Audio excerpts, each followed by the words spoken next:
At Hunter, our business is dependent on relationships, and we like to get things started with a great installation, and from there we can grow our business with our customers. And we have the largest field service organization in our industry. We want to really limit the downtime for our customers and make sure that their overall ownership experience with Hunter is the best that it can be. As a Hunter representative, I perform a variety of tasks. We install new equipment, train on that new equipment, and service existing equipment in the field.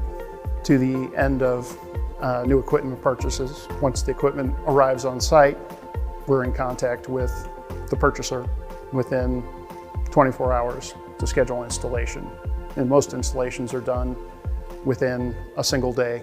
At the conclusion of the installation, we'll either train on the spot or arrange for training at a later date at the customer's convenience. All of our reps have a certain geographic area that they cover, but many times our neighboring reps will work together on installs to make sure that our customer receives the best experience possible. All of our service reps have a van that has parts that are very common to our equipment.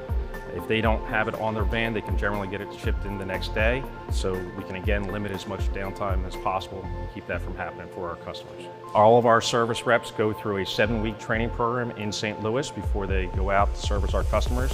And they have refresher courses available to them throughout the year on new technology as it comes out. It is very important for sales and service to work together through the course of a new equipment purchase.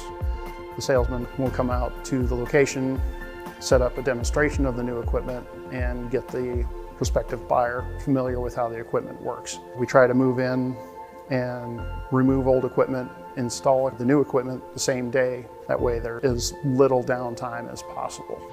Upon the completion of every install, we want our customer to be proud of the equipment they purchased from Hunter Engineering.